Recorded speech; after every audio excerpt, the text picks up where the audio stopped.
हरिओम दोस्तों, स्वागत है आपका फिर स्टडी बाय लोधी सर के यूट्यूब चैनल पर। दोस्तों मैं कृपाल लोधी। दोस्तों आज हम आपको लेकर के आए हैं साइंस या पर्यावरण भी हम इसको कह सकते हैं का बहुत ही इंपॉर्टेंट टॉपिक, जिसमें आज हम आपको बताने वाले हैं क्यों वाले कारण ऐसा क्यों होता है और सभी के सभी कारणों के पीछे कोई वैज्ञानिक कारण होता है। आप किसी भी कॉम्पिटिटिव एग्जाम की तैयारी यदि कर रहे हैं और यदि उसमें साइंस या पर्यावरण आना है तो निश्चित रूप से यहाँ से प्रश्न आने के चांस होते ही हैं। दोस्तों यदि इस वीडियो में आप हमारे साथ अंत तक बने रहते हैं तो निश्चित रूप से आपसे यहाँ से आने वाले सभी प्रश्न बिल्कुल आसानी से बन रहे होंगे। और स्टूडेंट्स, हमने एग्जाम्स में देखा है पेपर्स में कि यदि विज्ञान या पर्यावरण आना होती है तो यहाँ से प्रश्न आते ही हैं, और ये हमारा आज का पार्ट फर्स्ट रहेगा। दोस्तों एक अपील है, यदि आप हमारे चैनल पर पहली बार आए हैं तो प्लीज इस चैनल को सब्सक्राइब कर लें, साथ में बेल आइकन पर क्लिक करें ताकि सबसे पहले नोटिफिकेशन आपको मिलता रहे। दोस्तों हम इसी प्रकार की important video maths, reasoning, GK, science, शिक्षक भर्ती परीक्षा, हिंदी आदि के लाते रहते हैं। आप हमारी प्लेलिस्ट में जाकर के देख सकते हैं। तो बगैर देर की भी स्टूडेंट्स आइए देखते हैं आज का टॉपिक, क्यों वाले कारण ऐसा क्यों होता है, सभी के वैज्ञानिक कारण। यह स्टूडेंट्स हमने लगभग 50 प्रश्नों को लिया है और अलग अलग टाइप के क्वेश्चंस को हमने यहाँ पर लिया है। सबसे पहले हम देखते हैं, यहाँ हमने स्टूडेंट्स शामिल किया है घर्षण वाले सभी कारण। सबसे पहले आपको समझना होगा स्टूडेंट्स कि घर्षण क्या कहलाता है। तो आपको पता है घर्षण एक बल है जो लगाए गए बाह्यबल के विपरीत कार्य करता है, और बल का ऐसा ही मात्रक क्या होता है, न्यूटन होता है, आपको पता होगा। अब स्टूडेंट्स यहाँ कई एग्जाम्स में आपको घर्षण कम करना है ऐसा लिखना है कि घर्षण कम हो जाता है, और कई एग्जाम्स में आपको एग्जाम्पल में आपको ऐसा लिखना है जिसमें घर्षण को क्या है, बढ़ा दिया जाता है। ठीक है, अब यहां से प्रश्न आपको कैसे आते हैं, इसी प्रकार के आते हैं स्टूडेंट्स। हमने देखा है एग्जाम में लिखा होता है कि तेल की कुछ बूंदें दरवाजे के कब्जे में इसलिए डालते हैं क्योंकि, फिर आपको 4 ऑप्शन लिखे होते हैं। उन 4 ऑप्शन में से जो भी उसका वैज्ञानिक कारण है वो आपको सिलेक्ट करना होता है। ठीक है स्टूडेंट, तो करते हैं प्रारंभ फर्स्ट क्वेश्चन से। कह रहे हैं तेल की कुछ बूंदें दरवाजे के कब्जे में इसलिए डालते हैं क्योंकि। तो देखो, तेल की बूंदें जब आप दरवाजे के कब्जे में डालोगे तो कब्जे में जो घर्षण बल होगा इसका मान कैसा हो जाएगा, कम हो जाएगा, या हम कहेंगे कि घर्षण को कम करने के लिए तेल की कुछ बूंदें डालते हैं। ठीक है, घर्षण को कम करने के लिए। ठीक, क्योंकि स्नेहक जो होते हैं, स्नेहक मतलब चिकने पदार्थ, तेल, ग्रीस आदि, ये घर्षण को क्या करते हैं, कम करते हैं। ठीक है, तो कब्जे में इसलिए डालते हैं ताकि घर्षण कम हो जाए और दरवाजा आसानी से खुल जाए और बंद हो जाए। सेकंड है, श्याम की अंगूठी उसकी अंगुली में अटक गई है इसलिए उसने अपनी अंगुली पर तेल लगाया है क्योंकि। अब यहाँ ऑप्शन में आपको लिखा होगा क्योंकि तेल लगाने से अंगुली और अंगूठी के मध्य घर्षण का मान कम हो जाता है और अंगूठी बाहर निकल आती है। थर्ड देखते हैं, मशीनों के कलपुर्जों में तेल, स्नेहक या ग्रीस का प्रयोग क्यों किया जाता है स्टूडेंट्स। तो इसमें भी आपको क्या लिखना है मशीनों वाले क्वेश्चन में, क्योंकि यदि आप मशीनों में के कलपुर्जों में तेल, स्नेहक या ग्रीस का उपयोग नहीं करोगे तो आपके उपकरण जल्दी घर्षण के कारण घिस जाएंगे। उनकी जो कहना चाहिए कैपेसिटी है, कार्य करने की क्षमता है, वो कैसी हो जाएगी, कम हो जाएगी, और आपके उपकरण जल्दी खराब हो सकते हैं। इसलिए स्टूडेंट्स यहाँ घर्षण को कम करने के लिए मशीनों के कलपुर्जों या मशीनों में तेल, ग्रीस या स्नेहक का उपयोग किया जाता है। अगला देखते हैं, 4 नंबर का क्वेश्चन है इसमें। चौथा प्रश्न कह रहे हैं पार्क की स्लाइडों में नरम पॉलिश किया जाता है क्यों। तो पार्क की स्लाइडों में नरम पॉलिश इसलिए किया जाता है ताकि, यहाँ ध्यान से सुनना, यहाँ इसलिए किया जाता है ताकि घर्षण में कमी हो सके व स्लाइडिंग में अवरोध उत्पन्न ना हो। अगला देखते स्टूडेंट्स, 5वां क्वेश्चन है, स्नान घरों में फिसलन रोधी टाइल्स का प्रयोग क्यों किया जाता है। मतलब आपकी जो बाथरूम वगैरह होती है इनमें फिसलन रोधी टाइल्स का उपयोग क्यों किया जाता है। मतलब ये आपको खुद समझ में आ रहा होगा स्टूडेंट्स, इसका आंसर आपको क्या लिखना है, घर्षण बढ़ाने के लिए। ठीक है, यदि घर्षण बढ़ जाता है तो आप वहां टाइल्स पर फिसलते नहीं हो, तो यहां आपको क्या कहना है, घर्षण बढ़ाने के लिए। आई होप आप समझ गए होंगे। 6वां देखते स्टूडेंट्स, इसमें कह रहे हैं बेलन से चपाती बेलते समय चकले पर सूखा आटा छिड़कते हैं क्यों। तो इसका आंसर आपको क्या कहना है कि बेलन से चपाती बेलते समय चकले पर सूखा आटा इसलिए छिड़कते हैं क्योंकि सूखा आटा छिड़कने के कारण घर्षण बल का मान क्या हो जाता है, कम हो जाता है। सीधी सी बात, घर्षण कम हो जाता है और रोटी बेलने में आसानी होती है। ठीक है स्टूडेंट्स, अगला कह रहे हैं जिम्नास्टिक के खिलाड़ी अपने हाथों पर कुछ मोटे पदार्थ या चिपचिपा लेप लगाते हैं क्यों। तो स्टूडेंट्स, जो जिम्नास्टिक के खिलाड़ी होते हैं ये अपने हाथों पर कुछ मोटे पदार्थ या चिपचिपा पदार्थ लगाते हैं। किसके लिए? ध्यान से सुनना, घर्षण को बढ़ाने के लिए, ठीक है, ताकि वो फिसले ना, घर्षण को बढ़ाने के लिए। ठीक है स्टूडेंट्स, अगला देखते हैं। 8वां क्वेश्चन क्या कह रहे हैं? 8वां कह रहे हैं टायरों तथा जूता चप्पलों में खांचे क्यों बनाए जाते हैं? स्टूडेंट्स, तो टायरों और जूता चप्पलों में खांचे इसलिए बनाए जाते हैं ताकि घर्षण को बढ़ाया जा सके, और घर्षण बढ़ाने से जो टायर या जूता चप्पल होते हैं इनमें फिसलन कम हो जाती है। ठीक है, तो यहाँ आपको मुख्यतः क्या कहना है स्टूडेंट्स? यहाँ आपको कहना है घर्षण को बढ़ाने के लिए टायरों तथा जूता चप्पलों में खांचे बनाए जाते हैं। अगला कह रहा है स्टूडेंट्स 9वां क्वेश्चन, साइकिल को सड़क पर ब्रेक लगाकर चलाना कठिन है। फिर से सुन लें, साइकिल को सड़क पर ब्रेक लगाकर चलाना कठिन है, क्यों? ठीक है स्टूडेंट्स, ये तो इसके आंसर में आपको क्या लिखना है? 9वां क्वेश्चन के आंसर में, क्योंकि घर्षण के कारण ब्रेक रिंग को रोक देती है। क्या लिखना है? क्योंकि घर्षण बल के कारण या घर्षण लगने के कारण जो ब्रेक है ये साइकिल के पहिया या रिंग को रोक देती है, ये इसका आंसर है। अगला 10वां कह रहे हैं स्टूडेंट्स, एक कांच के गिलास को पकड़ना मुश्किल है, क्यों? और फिर यहाँ क्योंकि में आपको ऑप्शन लिखे होंगे, तो एक कांच के गिलास को पकड़ना मुश्किल है क्योंकि कांच की जो बाहरी पृष्ठ होती है ये चिकनी होने के कारण घर्षण का मान कम हो जाता है। तो घर्षण का मान कम होने के कारण कांच के गिलास को पकड़ना मुश्किल होता है। स्टूडेंट्स, यदि हम किसी भी वस्तु को पकड़ पा रहे हैं तो वो घर्षण बल का मान अधिक होने के कारण, घर्षण अधिक होने के कारण हम किसी वस्तु को पकड़ पाते हैं। ठीक है, अगला देखते स्टूडेंट्स, 11 क्वेश्चन है, 11वां नंबर, बॉल बेयरिंग। यहां से प्रश्न ऐसा आता है स्टूडेंट्स कि मशीनों में या वाहनों में मुख्यतः बॉल बेयरिंग का उपयोग क्यों किया जाता है? बेयरिंग लगे होते हैं, तो बॉल बेयरिंग जो होते हैं स्टूडेंट्स ये सर्पी घर्षण को बेलन घर्षण में परिवर्तित कर देते हैं और बेलन घर्षण का मान कम हो जाता है। ठीक है, तो बॉल बेयरिंग सर्पी घर्षण को बेलन घर्षण में परिवर्तित कर देते हैं। यहाँ ध्यान से सुनना, बेलन घर्षण में परिवर्तन होगा क्योंकि जो बेयरिंग वगैरह होते हैं ये बेलनाकार ही होते हैं। ठीक है स्टूडेंट्स, अब हम देखते हैं अगला टाइप 2 पे आ जाते हैं। टाइप 2 में यहां से प्रश्न आता है स्टूडेंट्स और कई कारण उसमें लिखे होते हैं। प्रश्न यहां से आता है कि डॉक्टरी तापमापी में या तापमापी में, कुछ भी, दोनों सही है, डॉक्टरी तापमापी में पारे का ही प्रयोग क्यों किया जाता है? तो यहाँ स्टूडेंट्स 5-6 कारण हो सकते हैं कि डॉक्टरी तापमापी में पारे का ही उपयोग क्यों किया जाता है। सबसे पहले तो पारा एक द्रव धातु है, एक हो गया। दूसरा आप इसमें लिख सकते हो कि जो पारा होता है इसमें ताप पाकर प्रसार होता है, मतलब यदि टेम्परेचर पारे को दिया जाए तो इसमें प्रसार या फैलाव होता है, तो ये परख नली में ऊपर चढ़ जाता है। ठीक है, फिर दूसरा, पारा एक कैसी धातु है? पारा एक चमकदार धातु है, इसलिए पाठ्यांक लेने में हमें आसानी होती है, आसानी से हम पढ़ सकते हैं कि टेम्परेचर कितना है। फिर जो पारा है ये जो परख नली होती है, कांच की जो नली होती है, कांच की दीवारों से पारा चिपकता नहीं है। फिर जो पारा होता है स्टूडेंट्स ये बहुत लंबी ताप परास तक कार्य कर सकता है, बहुत अधिक ताप तक ये इसमें प्रसार होता रहता है, तो ये लंबी ताप परास तक कार्य कर सकता है। और पारा जो है, पारा द्रव धातु जो है ये गीला नहीं करता, किसे? कांच को या परख नली को, वो हमने बता दिया था। तो स्टूडेंट्स यहां से कोई कारण यदि आ जाता है या सभी के सभी आ जाते हैं तो आई होप आप समझ गए होंगे कि डॉक्टरी तापमापी में पारे का ही उपयोग क्यों किया जाता है। ठीक है स्टूडेंट्स, आगे देखते हैं। टाइप 3 के क्वेश्चन है, और स्टूडेंट जो टाइप 3 के क्वेश्चन है ये सभी के सभी पूर्ण आंतरिक परावर्तन पर आधारित हैं। आई होप आप जानते होंगे, यदि नहीं जानते तो हम किसी वीडियो में आपको पूर्ण आंतरिक परावर्तन बता देंगे। स्टूडेंट्स इसमें क्या होता है कि पूर्णांतरिक परावर्तन में जब कोई प्रकाश किरण किसी सघन माध्यम से विरल माध्यम में प्रवेश करती है और आपतन कोण का मान यदि क्रांतिक कोण के मान से अधिक हो जाता है तो प्रकाश किरण दूसरे माध्यम में जाने की बजाय उसी माध्यम में वापस लौट आती है। इस प्रकार से यदि यहाँ से गई है, सघन से विरल में जाना चाहिए हालांकि, तो यहाँ दूसरे माध्यम में जाने के बजाय यहाँ वापस उसी माध्यम में लौट आती है। इस घटना को हम क्या कहते हैं?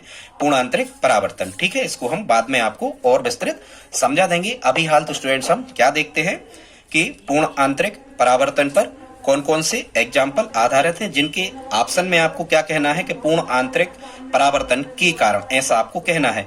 और स्टूडेंट ध्यान से सुनना, जो पूर्ण आंतरिक परावर्तन होता है इसमें प्रकाश किरण सघन से कहाँ जाती है? विरल में जाती है स्टूडेंट्स। और हम जानते हैं कि जो वायु परतें होती हैं जब गर्मियों के दिनों में या ठंड के दिनों में, जैसे हम कहें कि गर्मियों के दिनों में जब तापमान अधिक होता है तो पृथ्वी सतह पर तापमान अधिक होने के कारण जो वायु परतें हैं ये विरल हो जाती हैं, और ठंडों के दिनों में क्या होता है कि वातावरण का तापमान कम होने के कारण नीचे की जो वायु परतें होती हैं ये सघन हो जाती हैं। ठीक है, तो ये लगातार जो प्रकाश किरणें हैं ये क्या करती हैं, सघन से ब्रल में आती हैं तो अभिलंब से ये दूर हटती जाती हैं। ऐसा कुछ इसका कारण है, पर आपको इतना सब नहीं आना है, आपको केवल ये आएगा कि ये पूर्णांतरिक परावर्तन के कारण ऐसा होता है। तो हम देखते हैं कि पूर्णांतरिक परावर्तन पर आधारित कौन कौन से एग्जाम्पल हैं। पहला एग्जाम्पल है स्टूडेंट्स, हीरे का चमकदार दिखाई देना। किसी भी चीज का स्टूडेंट ध्यान से सुनना, यदि कोई वस्तु हमें चमकदार दिखाई दे रही है, इसका मतलब जो प्रकाश किरण है वो सघन से ब्रल में लगातार आ रही हैं और अपना मार्ग बदल रही हैं और उस वस्तु का जो हमें प्रतिबिंब है वो हमें हिलता हुआ दिखाई देता है। तो हम कहते हैं कि हीरे का चमकदार दिखाई देना ये भी पूर्णांतरिक परावर्तन के कारण ही होता है। फिर हम देखते हैं अगला स्टूडेंट, ठंडे प्रदेशों की मरीचिका, या इसको हम कहते हैं ठंडे प्रदेशों का दृष्टिभ्रम। मरीचिका को स्टूडेंट दृष्टिभ्रम भी कहा जाता है। ठंडे प्रदेशों में मुख्यतः झील या तालाबों में जब हम किनारे पर तटों पर खड़े होकर के देखते हैं तो उसमें ऊपर उड़ रहे जो पक्षी होते हैं या उसमें आ रहे जो नाव या जहाज होते हैं वो हमें आसमान में उल्टे लटके हुए दिखते हैं या उल्टे लटके हुए प्रतीत होते हैं, जबकि वो वास्तव में उल्टे नहीं लटके होते। इस दृष्टिभ्रम को हम ठंडे प्रदेशों की मरीचिका या ठंडे प्रदेशों का दृष्टिभ्रम कहते हैं। ऐसा प्रकाश के पूर्ण आंतरिक परावर्तन के कारण संभव हो पाता है। अगला स्टूडेंट्स, पूर्णांतरिक परावर्तन का एक एग्जाम्पल और है, इसको हम कहते हैं गर्म देशों की मरीचिका या इसको रेगिस्तान की मरीचिका या गर्म देशों या रेगिस्तान का दृष्टिभ्रम। ये गर्म देशों की मरीचिका या गर्म देशों का दृष्टिभ्रम स्टूडेंट्स क्या कहलाता है। रेगिस्तान में मुख्यतः ऊंट पर सवारी की जाती है, तो ऊंट पर बैठे व्यक्तियों को खासकर गर्मियों के दिनों में, इसीलिए हम गर्म देशों की मरीचिका लिख रहे हैं। यहाँ ठंडे दिनों में, ठंड के दिनों में लगभग कि ये ठंडे प्रदेशों की घटना होती है। तो गर्म देशों में या गर्म प्रदेशों में खासकर रेगिस्तान में ऊंट पर बैठे व्यक्ति को अपने सामने किसी झाड़ी वगैरह का जो प्रतिबिंब होता है वो ऐसा दिखता है मानो उस झाड़ी के पास में कोई जलाशय या झील हो, जबकि वास्तव में वहां उस स्थान पर कोई जलाशय, रेगिस्तान में जलाशय या झील का नामो निशान तक नहीं होता। इस घटना को हम रेगिस्तान या गर्म देशों की मरीचिका कहते हैं। ऐसा भी प्रकाश के पूर्णांतरिक परावर्तन के कारण होता है, ठीक है, क्योंकि वहां नीचे की जो वायु परतें होती हैं वो कैसी होती हैं, गर्मी अधिक होने के कारण ब्रल हो जाती हैं, ऊपर की हो जाती हैं सघन, ठीक है स्टूडेंट। इस कारण से पूर्णांतरिक परावर्तन की घटना घटती है और रेगिस्तान की मरीचिका या गर्म देशों की मरीचिका हमें आभास इसका होता है। फिर स्टूडेंट्स, पूर्णांतरिक परावर्तन पर आधारित एक अगला एग्जाम्पल है, वो क्या है, वो है स्टूडेंट्स कि कांच में आई दरार का चमकना। तो कांच में आई दरार का चमकना या परखनली का चमकना, जल में पड़ी परखनली का चमकना, ये चमकने वाले स्टूडेंट्स जितने भी आ जाएं तो पूर्ण आंतरिक परावर्तन ही आपको कहना है, ठीक है। चमकने वाले केवल ही तारे टिमटिमाने में अपवर्तन होता है। ये स्टूडेंट्स हमारा पार्ट फर्स्ट है, इसका सेकंड पार्ट हम बहुत ही जल्दी लाएंगे और लगभग हम आपको स्टूडेंट 150 से 200 क्यों वाले कारण कंप्लीट करवा देंगे। आप यदि किसी भी प्रकार के इस एग्जाम की तैयारी कर रहे हैं, खासकर हमने देखा है किसी भी राज्य की यदि पुलिस भर्ती का एग्जाम हो तो निश्चित रूप से यहाँ से आपको 1 से 2 प्रश्न मिल ही जाते हैं। दोस्तों, यहाँ तक यदि आपने हमारा वीडियो देखा है तो प्लीज इस वीडियो को लाइक तो आप कर ही दें, और यदि आप हमारी हेल्प करना चाहें तो प्लीज इस वीडियो को अपने दोस्तों के साथ स्टडी ग्रुप में शेयर जरूर करें। तो स्टूडेंट्स, अगला हम देखते हैं जल में पड़ी परखनली का चमकना। ये भी किसके कारण संभव हो पाता है, ये भी पूर्णांतरिक परावर्तन के कारण संभव हो पाता है। फिर स्टूडेंट्स आगे देखते हैं प्रकाशिक तंतु, या इन्हीं को हम इंग्लिश में ऑप्टिकल फाइबर कहते हैं। प्रकाशिक तंतुओं को ऑप्टिकल फाइबर कहते हैं या इन्हीं को फाइबर केबल भी कहा जाता है। मुख्यतः टीवी वगैरह की जो डोरी जो लगी होती है इनमें प्रकाशिक तंतु या ऑप्टिकल फाइबर का उपयोग किया जाता है, ठीक है। क्या होता है कि जब हम किसी ऑप्टिकल फाइबर में किसी प्रकाश किरण को भेजते हैं तो यहाँ इसका कई बार पूर्णांतरिक परावर्तन हो जाता है और ये जब लास्ट में बाहर निकलती है स्टूडेंट्स, तो ये बाहर निकलते समय जो सिग्नल होता है या जो प्रकाश किरण होती है या जो सिग्नल होता है वो बिल्कुल इसी तीव्रता से या बिना तीव्रता के क्षय की लंबी दूरी तय करके और दूसरे सिरे से बाहर निकल आता है, ठीक है। तो आई होप आप समझ गए होंगे कि प्रकाशिक तंतु में कई बार जो सिग्नल होते हैं उनके पूर्णांतरिक परावर्तन होते हैं। तो प्रकाशिक तंतु, ऑप्टिकल फाइबर या फाइबर केबल, ध्यान से सुनना, ये पूर्णांतरिक परावर्तन के सिद्धांत पर ही कार्य करते हैं, ठीक है। आगे देखते हैं स्टूडेंट्स, अगला जो क्वेश्चन हमने यहां से लिया है टाइप 4 में। तो स्टूडेंट्स जो टाइप 4 वाले क्वेश्चन है इसमें हम आपको बताना चाह रहे हैं, एक फार्मूला होता है दाब बराबर बल बटे क्षेत्रफल। यहां स्टूडेंट जब भी आप दाब को परिभाषित करते हो तो हम ऐसा ही कहते हैं, एकांक क्षेत्रफल पर क्रियाशील बल को दाब कहते हैं। क्या कहते हैं स्टूडेंट्स, एकांक क्षेत्रफल पर क्रियाशील बल को क्या कहा जाता है, दाब कहा जाता है। और जब भी हम एकांक शब्द कहते हैं उसका मतलब वो बटे में होता है, उससे हम भाग देते हैं। तो एकांक क्षेत्रफल हम कह रहे हैं, मतलब क्षेत्रफल कहाँ होगा, बटे में नीचे होगा। तो दाब का फार्मूला क्या होता है, दाब बराबर बल बटे क्षेत्रफल। अब स्टूडेंट्स इस फार्मूला में यदि हम ये कहें कि बल यदि नियत रहे तो ये दाब और जो क्षेत्रफल होता है इनमें व्युत्क्रमानुपाती का संबंध होता है। ठीक है, इनमें रेसिप्रोकल का संबंध होता है, एंटी प्रोपोर्शनल, इनमें व्युत्क्रम का संबंध होता है। अब स्टूडेंट्स व्युत्क्रम का संबंध हिंदी में हम व्युत्क्रमानुपाती किसे कहते हैं, तो कभी यदि इस प्रकार का फार्मूला लिखा आता है कि एक चीज यहां पर ऊपर लिखी होती है और दूसरी चीज वहां पर कहां लिखी होती है, नीचे लिखी होती है। स्टूडेंट्स कभी भी यदि इस प्रकार के सूत्र आपको लिखे मिलते हैं तो इसका मतलब स्टूडेंट्स ये होता है कि यदि इस राशि का मान बढ़ रहा है तो इस राशि का मान घट रहा है, या इस राशि का मान घट रहा है तो इसका बढ़ रहा है। ठीक है, या इसका घट रहा है, इसका घटेगा मान तो इसका बढ़ेगा, इसका बढ़ेगा तो इसका घटेगा। तो इसी पर आधारित कई प्रश्न आपसे पूछे जाते हैं एग्जाम में। कौन कौन से प्रश्न पूछे जाते हैं हमने सभी का एक जगह पर कलेक्शन किया है। इससे अधिक और भी कई प्रश्न हो सकते हैं स्टूडेंट्स, लेकिन आप लॉजिक लगा के वैज्ञानिक कारण समझ करके आप यहां से आंसर दे सकते हो। तो फर्स्ट क्वेश्चन हमने लिया है, बांध की नीचे की दीवारें मोटी क्यों बनाई जाती हैं स्टूडेंट्स। तो बांध की नीचे की दीवारें मोटी बनाए जाने के कारण उनका क्षेत्रफल का मान बढ़ जाता है, और क्षेत्रफल का मान बढ़ने से उन दीवारों पर दाब का मान कम हो जाता है, दाब बराबर बल बटे क्षेत्रफल के कारण। ऐसा आपको लिखा होगा। अगला क्वेश्चन है, कीचड़ में अंगुलियों के बल चलना आसान होता है क्यों।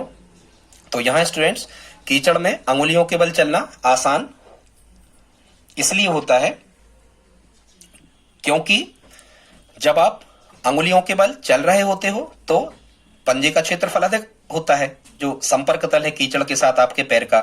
तो अंगुलियों का क्षेत्रफल कम होने के कारण दाब अधिक हो जाता है, आपका भार बढ़ जाता है और कीचड़ में चलने में आसानी होती है। अगला क्वेश्चन है स्टूडेंट्स, इसमें कह रहे हैं अतिरिक्त बोझा ले जा रहे वाहनों में अतिरिक्त पहिए क्यों लगाए जाते हैं। तो अतिरिक्त या भारी बोझा ले जाने वाले वाहनों में अतिरिक्त पहिए इसलिए लगाए जाते हैं क्योंकि अतिरिक्त पहिए लगाए जाने से पृथ्वी और टायरों के मध्य संपर्क तल का क्षेत्रफल बढ़ जाता है, और क्षेत्रफल बढ़ जाने से इस सूत्र के अनुसार दाब या भार या बल का मान, वजन का मान कैसा हो जाता है, कम हो जाता है, ट्रक पर वजन नहीं रहता ज्यादा। ठीक है, इस टाइप से। अगला कह रहे हैं स्टूडेंट्स, कुली या भारी बोझा ले जाने वाले व्यक्ति सिर पर तौलिया या साफा क्यों बांध लेते हैं।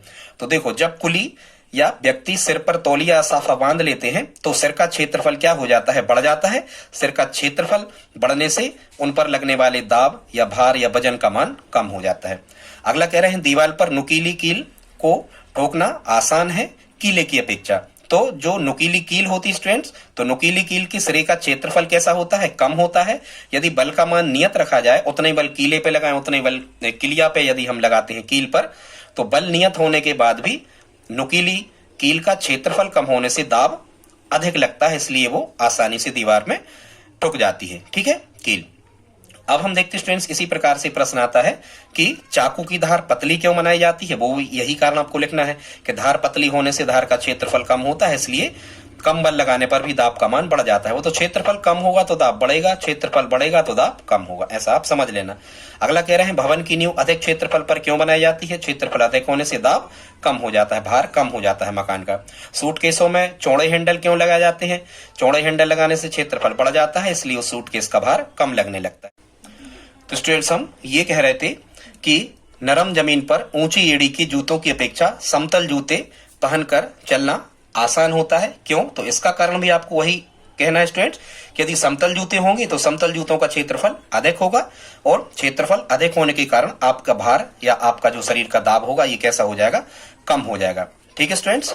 अगला क्वेश्चन है इसी का कि सोफे की जो सीट होती है ये बैठने के बजाय खड़े होने पर ज्यादा धंसती है। क्यों, तो जब आप बैठते हो तो क्षेत्रफल ज्यादा होता है, इसलिए दाब कम होता है, लेकिन जब आप खड़े हो जाते हो तो सोफे की सीट और आपके संपर्क तल के जो पांव के संपर्क तल हैं और सोफे की सीट है, इसका क्षेत्रफल कम हो जाता है, और क्षेत्रफल कम होने से जो दाब है, वजन वो बढ़ जाता है और सोफे की सीट खड़े होने पर धंस जाती है। अगला स्टूडेंट देखते हैं, प्रकाश के प्रकीर्णन पर आधारित टाइप 5 के क्वेश्चन है। आपको बता दें स्टूडेंट, प्रकाश का प्रकीर्णन क्या कहलाता है। तो प्रकाश के प्रकीर्णन का मतलब होता है कि वायुमंडल में सूर्य के प्रकाश का फैल जाना ही क्या कहलाता है, प्रकीर्णन कहलाता है। मुख्यतः वायुमंडल के द्वारा सूर्य के प्रकाश का फैलना प्रकीर्णन कहलाता है। अब यहाँ स्टूडेंट्स एक चीज हमें ध्यान से सुनना है, और वो चीज क्या है स्टूडेंट्स, वो ये है कि जो लाल रंग होता है, लाल रंग की तरंग दैर्घ्य होती है सबसे अधिक।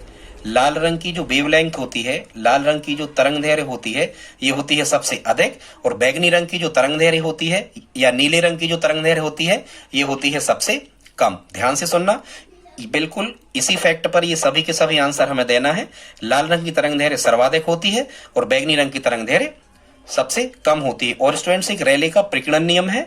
रेले का प्रकीर्णन नियम ये कहता है कि जिस रंग की तरंग दैर्घ्य जितनी ज्यादा होगी उसका प्रकीर्णन उतना ही कम होगा।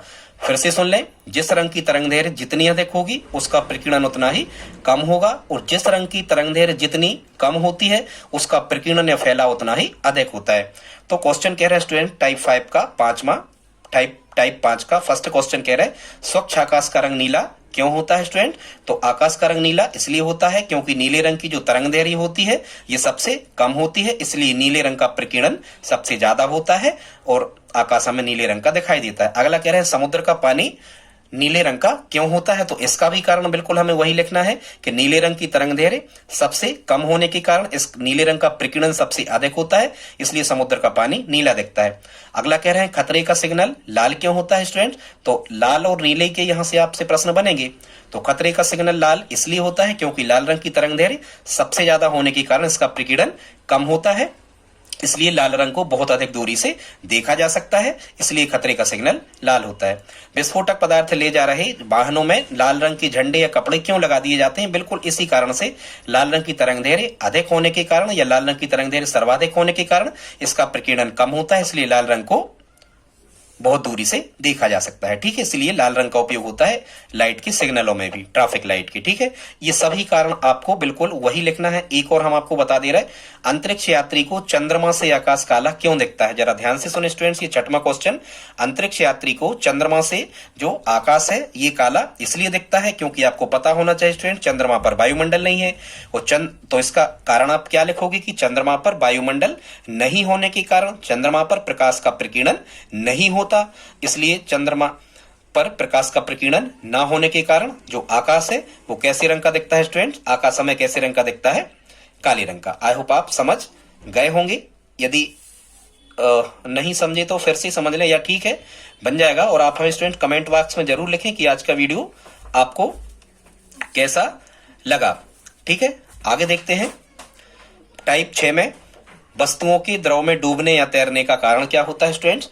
टाइप 6 में तो फर्स्ट क्वेश्चन यहां पर हमने लिया है, कह रहे हैं बर्फ पानी में तैरती है क्यों? ठीक है, तो इसका कारण आपको क्या लिखना है स्टूडेंट्स कि जब पानी बर्फ में बदलता है, जब पानी बर्फ में बदलता है तो उसका आयतन बढ़ जाता है। ठीक है, अब स्टूडेंट्स क्या होता है, जब आयतन बढ़ जाता है तो घनत्व कम हो जाता है। ठीक है, अतः बर्फ का घनत्व पानी के घनत्व से कम हो जाने के कारण बर्फ पानी पर तैरती है। एक चीज यहां स्टूडेंट्स तैरने में ध्यान रखो, आप क्या ध्यान रखो कि जिसका घनत्व कम होगा वो वस्तु तैरेगी। फिर से सुन लें, जिसका घनत्व कम होगा वो वस्तु पानी में तैरेगी। फिर से सुन लें, जिसका घनत्व कम होगा वो वस्तु पानी में तैरेगी। तो यहां आपको क्या लिखना, बर्फ पानी में तैर रही है, मतलब आपको सीधा सा एक कारण वहां पर लिखा होगा, और वो क्या लिखा होगा कि बर्फ का घनत्व पानी के घनत्व से कम होता है। बर्फ का घनत्व पानी के घनत्व से कम होता है, इसलिए बर्फ पानी पर तैरती है। इसी प्रकार से प्रश्न आता है स्टूडेंट्स कि ताजे अंडे पानी में डूब जाते हैं जबकि पुराने अंडे तैरते रहते हैं। तो जो तैर रहे हैं यहां से आप पकड़ लो कारण। ठीक है, पुराने तैरते रहते हैं, यहां रिवर्स भी लिखा आ सकता है। अब पुराने क्यों तैरते रहते हैं स्टूडेंट्स? क्योंकि पुराने अंडों का जो घनत्व होता है ये जल के घनत्व से कम होता है, इसलिए तैरते रहते हैं। और ताजे अंडों का घनत्व जल के घनत्व से अधिक होता है, इसलिए ये डूब जाते हैं। ठीक है, इसी प्रकार से आप लोहे से बनी सुई या आर्किमिडीज के सिद्धांत पर इसका वर्णन आप कर सकते हो। अगला देखते हैं स्टूडेंट, टाइप 7 में है। इसमें कह रहे हैं बरसात के समय में जब बिजली चमकती है तो बिजली की चमक पहले दिखाई देती है जबकि बादलों की गड़गड़ाहट बाद में सुनाई देती है, क्यों? तो स्टूडेंट्स इसका कारण आपको क्या लिखना है, आपको पता होना चाहिए कि 0 डिग्री सेंटीग्रेड पर ध्वनि का जो वेग होता है, हम जो आवाज बोल रहे हैं इसका वेग होता है 332 मीटर प्रति सेकंड। मतलब ध्वनि 332 मीटर दूरी तय कर जाती है 1 सेकंड में, जबकि स्टूडेंट्स जो प्रकाश होता है ये 3 लाख किलोमीटर प्रति सेकंड इसका क्या होता है, वेग होता है। तो इसका मतलब आपको क्या लिखना है, सीधा का सीधा कि बरसात के समय में बिजली चमकने पर चमक पहले दिखाई देती है जबकि बादलों की गड़गड़ाहट बाद में सुनाई देती है, क्यों? तो इसका कारण आपको यही लिखना है, बिजली माने प्रकाश, क्योंकि प्रकाश का वेग ध्वनि के वेग से बहुत अधिक होता है, इस कारण से ऐसा होता है। ठीक है, इसी प्रकार का बिल्कुल ये है, आतिशबाजी करते समय पटाखों की जो चमक है ये पहले दिखती है और आवाज बाद में आती है। बिल्कुल वही कि ध्वनि का जो वेग होता है ये प्रकाश के वेग से बहुत कम होता है, इस कारण से ऐसा होता है। ठीक है, अगला कह रहे हैं, जल में थल की अपेक्षा ध्वनि आसानी से सुनाई देती है। चूंकि देखो जल कैसा माध्यम है, सघन माध्यम है। ठीक है, वायु की अपेक्षा, वायु या थल स्थल पर क्या है, स्थल पर वायुमंडल है, तो वायु की अपेक्षा जल सघन माध्यम है। और जितने ज्यादा स्टूडेंट्स आप सघन माध्यम में जाते हो उसमें ध्वनि की चाल बढ़ती चली जाती है। ठोसों में सबसे ज्यादा होती है ध्वनि की चाल, फिर उससे कम जल में होती है, और सबसे कम ध्वनि की चाल जो होती है वो काय में होती है, वायु में होती है। ठीक है, 332 मीटर प्रति सेकंड 0 डिग्री सेंटीग्रेड पर ध्वनि की चाल या होती है सामान्यतः 344 मीटर प्रति सेकंड। ठीक है स्टूडेंट्स, तो इसमें आपको क्या लिखना है, हाँ एक चीज और आपको बता दें, जल में जो ध्वनि का वेग होता है ये होता है लगभग 1435 मीटर पर सेकंड। तो आपको क्या कहना है स्टूडेंट्स यहाँ से कि जल में ध्वनि का वेग थल की में वायु की अपेक्षा अधिक होता है, इसलिए जल में थल की अपेक्षा आसानी से सुनाई देती है। ठीक है, जल में ध्वनि का वेग अधिक होता है, सीधी सी बात, जल में ध्वनि का वेग अधिक होता है, इस कारण जल में थल की अपेक्षा आसानी से ध्वनि सुनाई देती है। अगला कह रहे हैं, वर्षा ऋतु में दूर दूर से मेंढकों के बोलने की ध्वनि सुनाई देती है। अगला स्टूडेंट्स क्या कह रहे हैं, वर्षा ऋतु में दूर दूर से मेंढकों की बोलने की ध्वनि सुनाई देती है। तो इसमें क्या होता है स्टूडेंट, वर्षा ऋतु में तो होता क्या है स्टूडेंट्स की वर्षा ऋतु में पानी की जो वाष्प है ये वायु में मिल जाती है, जिससे वायु का घनत्व बढ़ जाता है। स्टूडेंट्स अब क्या होता है, जब वायु का घनत्व बढ़ जाता है, नमी बढ़ जाने के कारण, तो ध्वनि की चाल भी बढ़ जाती है, क्योंकि घनत्व ज्यादा होगा तो ध्वनि का वेग या ध्वनि की चाल ज्यादा होगी। ध्यान से सुनना, आप नोट कर लेना, इनको लिख लेना। घनत्व जिनका ज्यादा होता है, जिन पदार्थों का, उनमें ध्वनि की चाल ज्यादा होती है। तो आप क्या कहोगे कि वायु यदि नम हो जाती है तो वायु का घनत्व बढ़ जाता है, वायु का घनत्व बढ़ने से ध्वनि की चाल बढ़ जाती है और बहुत दूर दूर के मेंढकों की आवाज तक आपको कानों में सुनाई देती है। टाइप 8 देखते हैं स्टूडेंट्स, इसमें कह रहे हैं, टाइप 8 में कह रहे हैं पानी आग को बुझा देता है, क्यों? तो देखो आपको पता होगा कि आग कब लग सकती है या आग कब जलती है। तो आग को जलने के लिए स्टूडेंट्स ऑक्सीजन आवश्यक होती है। यदि ऑक्सीजन मिलेगी तो आग जलती रहेगी, यदि ऑक्सीजन नहीं मिलेगी तो आग बुझ जाएगी। तो यहाँ आपको क्या लिखना है कि पानी आग को क्यों बुझा देता है। तो यहाँ आपको ऑप्शन में लिखा होगा कि जब आग पर पानी डालते हैं तो पानी की वाष्प बनती है जो आग को चारों तरफ से घेर लेती है। कौन घेर लेता है? वाष्प, पानी की वाष्प। ठीक है, आग पर पानी डालोगे तो वाष्प बनेगी, पानी की वाष्प बनती है जो आग को चारों ओर से घेर लेती है, और आग को जब वाष्प चारों ओर से घेर लेती है तो वातावरण से आग के लिए ऑक्सीजन नहीं मिल पाती और आग बुझ जाती है। ठीक उसी प्रकार का ये लिखा है हमने कि किसी जलती हुई वस्तु पर मिट्टी का तेल डालने से वह बुझ क्यों जाती है। स्टूडेंट, तो जलती हुई वस्तु पर मिट्टी का तेल नहीं, गलत कह रहे हैं हम ठीक है, मिट्टी का तेल नहीं, किसी जलती हुई वस्तु पर मिट्टी डालने से वह बुझ क्यों जाती है। तो इसमें भी वही लिखना है कि जब आप उस पर मिट्टी डालते हैं तो क्या हो जाता है, मिट्टी यदि आप उस पर डालते हैं तो ऑक्सीजन नहीं मिल पाती, सीधी सी बात, ऑक्सीजन नहीं मिल पाती तो आग बुझ जाती है। अब स्टूडेंट्स लास्ट टाइप बचा है, टाइप 9, इसमें देखते हैं हम, ये रंग पर आधारित है। सामान्यतः एक चीज आप ध्यान से स्टूडेंट सुन लेना कि जो सफेद रंग या जो चमकदार रंग है ये ऊष्मा का सबसे अच्छा परावर्तक होता है। मतलब ये ऊष्मा अपने आप में सोखता नहीं है, जितनी भी ऊष्मा इस सफेद रंग या चमकदार रंग पर आपतित होती है ये सभी की सभी ऊष्मा को परावर्तित कर देता है।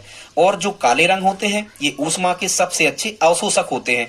मतलब काले रंग ऊष्मा को अवशोषित करते हैं और आसपास के वातावरण को जब ऊष्मा अवशोषित कर लेते हैं तो आसपास का वातावरण कैसा हो जाता है, गर्म हो जाता है। तो इसी पर आधारित ये लास्ट के क्वेश्चन स्टूडेंट्स, आप 2 मिनट और बस हमारे साथ रहें, वीडियो एंड ही होने वाला है।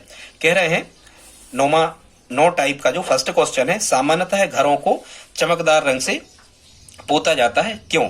ठीक है स्टूडेंट्स, तो आपको वही कहना है कि घरों को सामान्यतः चमकदार रंग से इसलिए पोता जाता है क्योंकि चमकदार जो रंग होते हैं ये ऊष्मा को क्या करते हैं, चमकदार रंग ऊष्मा को परावर्तित कर देते हैं, वापस भेज देते हैं, इसलिए गर्मियों में वो घर जो है वो गर्म नहीं हो पाते। दूसरा कह रहे गर्मियों के दौरान कैंपिंग के स्थान पर, मतलब जहां भी आपके कैंप लगे होते हैं, तो गर्मियों के दौरान कैंपिंग के स्थान पर काले कपड़े से बने टेंट का प्रयोग क्यों नहीं करते?